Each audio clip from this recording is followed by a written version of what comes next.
Time to change the oil in my 1966 Volkswagen variant. First, you need an appropriate size catch container. Position it under the car, and we need to remove the drain plug first, and then the sump plate will be next. Next, find the appropriate size for the sump plug, and in this case it's a 21 millimeter socket.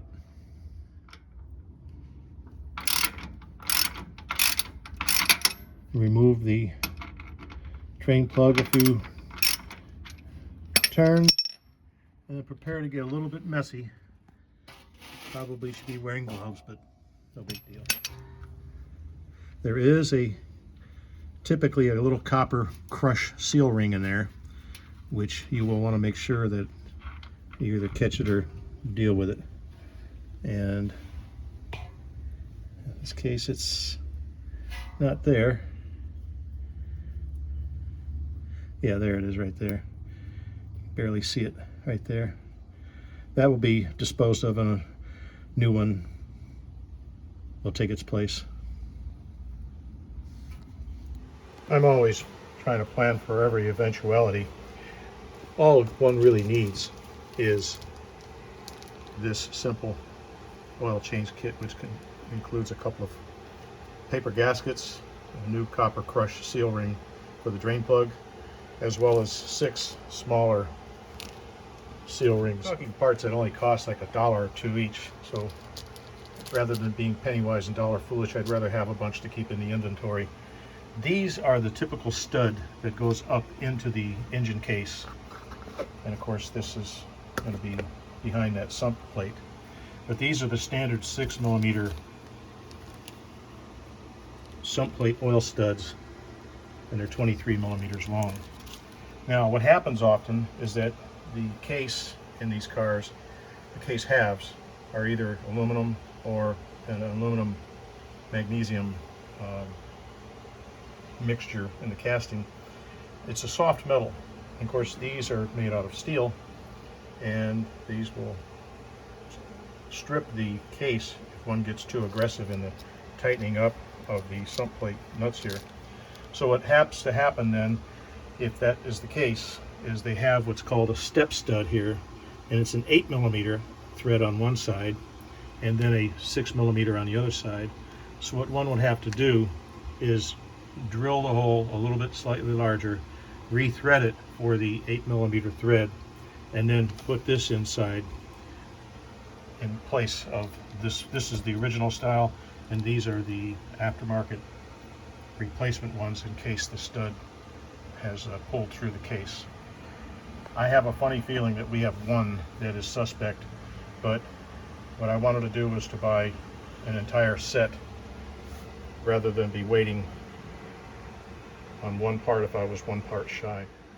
Once the majority of the oil has drained, it's now time to take a 10 millimeter socket and go around the perimeter here and remove these nuts around the perimeter. Invariably, I drop the socket into the oil, which means my tool's not going to rust for a while, but we'll continue going around the perimeter here and removing these nuts. So it's interesting to note that 2 of these came off with almost a quarter turn, which is not correct. And now upon closer inspection, you can see where some of these studs are not protruding far enough. Therefore, I wasn't able to get a good bite and get a good seal. So what may have happened is the stud itself may have threaded itself up into the case a little further than it should. So to remedy that, I'm going to look at a couple of things. Number one, confirm that they're not stripped. Second of all, if I can remove the stud, I may clean them up real good, as well as the engine, and put some Loctite on the stud and thread it in accordingly, but not thread it in too far, as the case has happened here. What I think has happened was perhaps as the stud was, because these studs they're going into an open area. It's not a blind hole. So what I think has happened is, as the stud, when you're turning the acorn nut, it's going to take the path of least resistance, and if it's going to turn the stud into the case easier than it will be to tighten, when you're attaching the acorn nut, that will allow enough threads to get engaged. I hope I'm not confusing you, but you'll see what I'm going to demonstrate here in a minute. So what I'm trying to say is, here is the original stud that's in there. And imagine, if you will, it probably only needs 3 or 4 or 5 threads to go into the bottom of the case itself.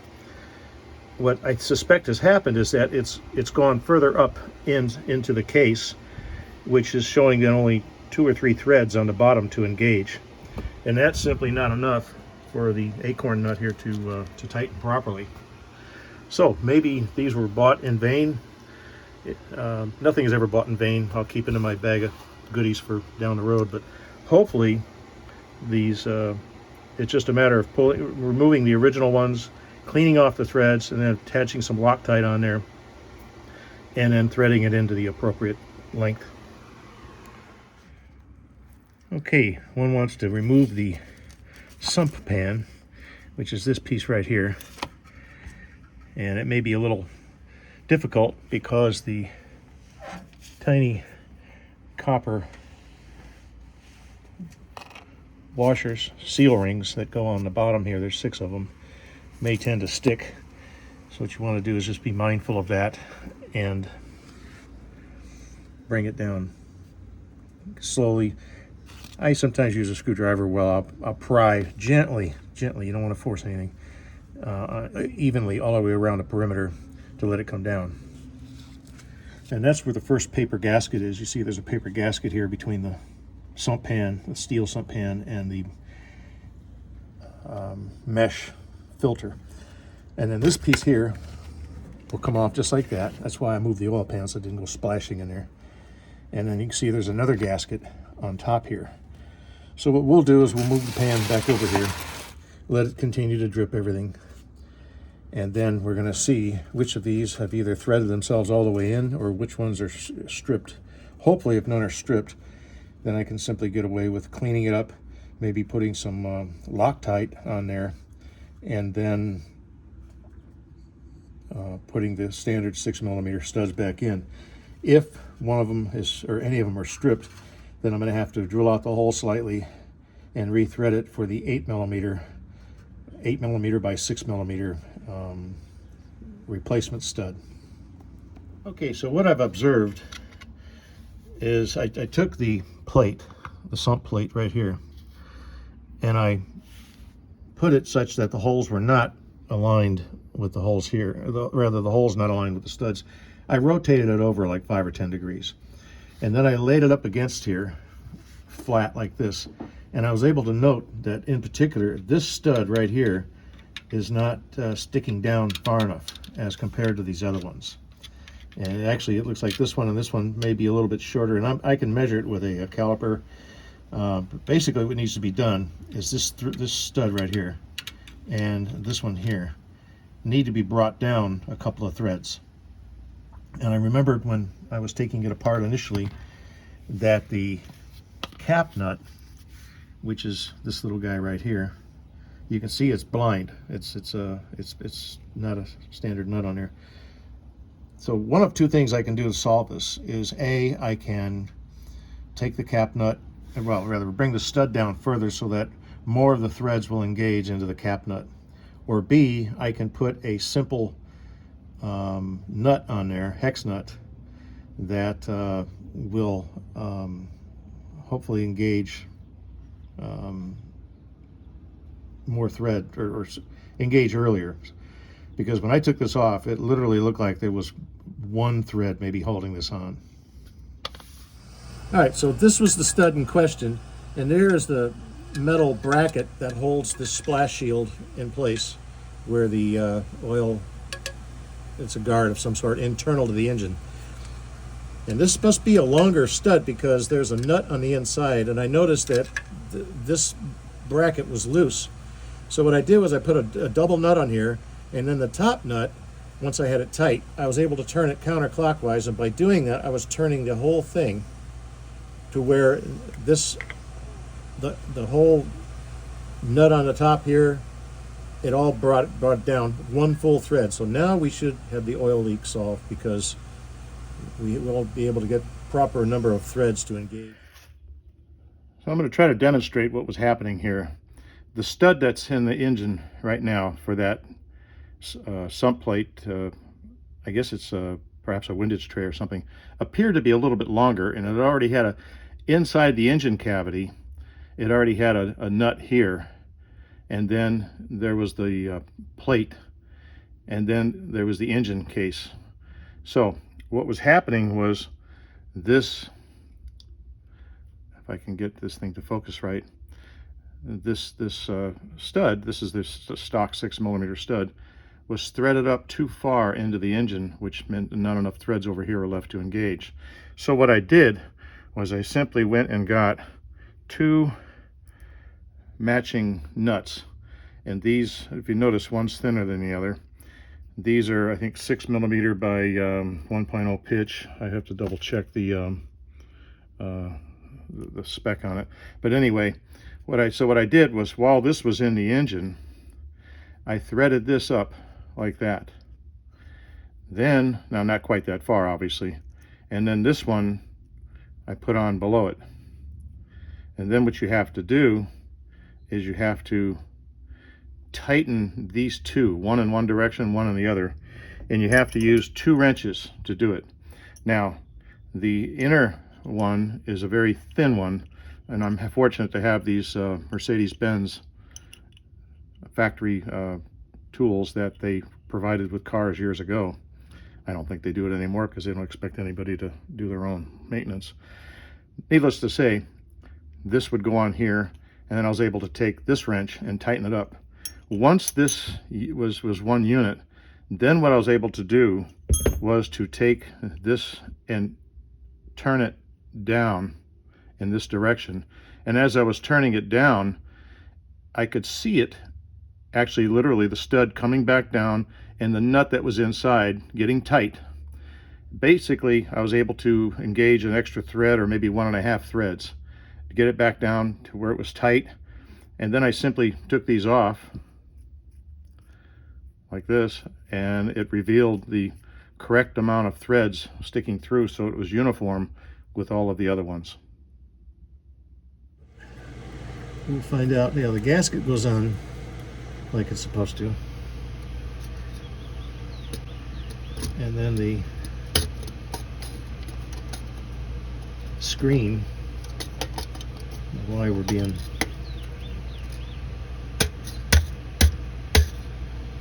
there we go. There you go. So the screen goes on, and then the next paper gasket. Of course, that's not going to stay put for long. And then I have to clean off the sump pan, put the pan back on, and then a little tiny copper crush seal. We started? Yeah, what do we got here? All right, this is the sump pan, and I cleaned off this surface because it evidently had been painted. I'm not sure if I did it last time or if that's the way it came, but regardless, that was a bad idea because the gasket stuck to it terribly. Could have been a contributing factor for the leaking because the paint could have been different thicknesses. Regardless, what we're going to do is we're going to start with one of the seal rings and one of the acorn nuts. You basically put the sump pan in position like so. Put the copper seal ring in place,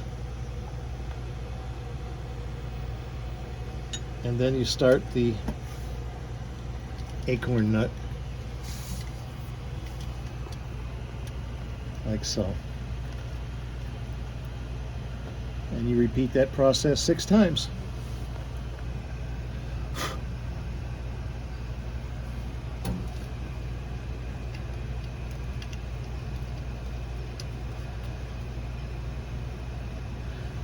able to go get a 10mm.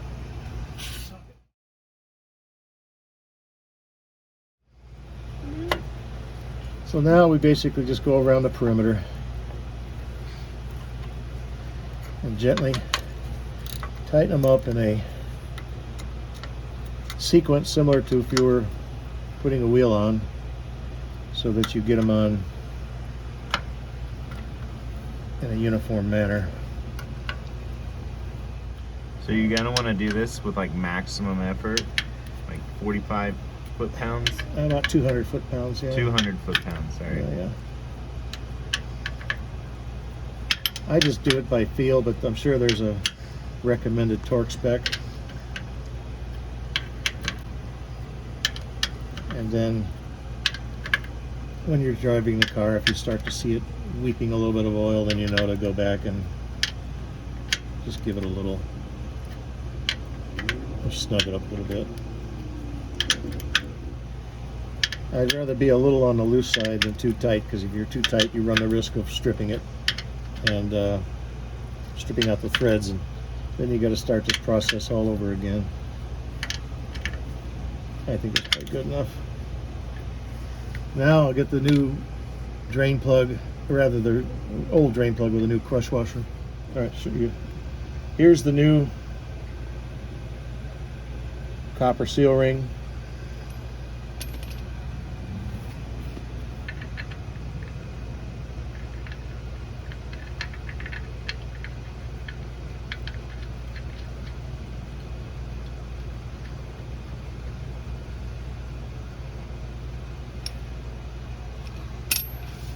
And again, there's a specified torque for this, but I just do it by feel. Just enough to crush the washer. And this you can go a little bit more, because the drain plug itself is made out of steel, and the sump is made out of steel as well. So I think that's enough. Now we add oil. Remember, the typical air-cooled Volkswagen holds about 5 pints, not 5 quarts, 5 pints of oil. So that's about half the amount. And the indentations on your dipstick are in, their graduations are in pints, not quarts. So that's the first thing to note.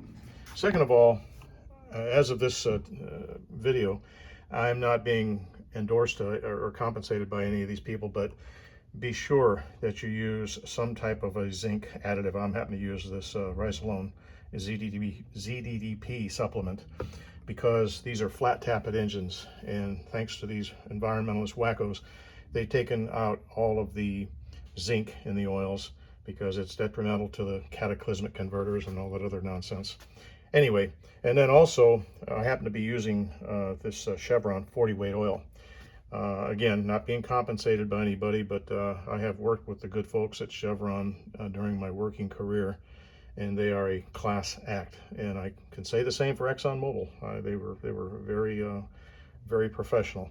But nonetheless, some people might think that this 40 weight oil is a little bit thick, but in the climate where we are down in southeast Texas, the temperatures are typically in the mid 90s, and it's the oil is the lifeblood of your air-cooled engine.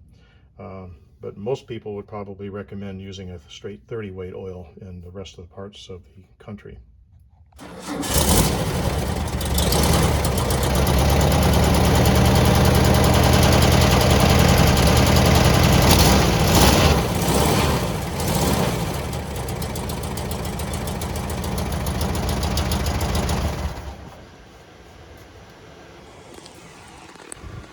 I think we can call this job a success, because the car's been sitting for about 10 minutes and there's not even a hint of a drop of anything. So I think we're good.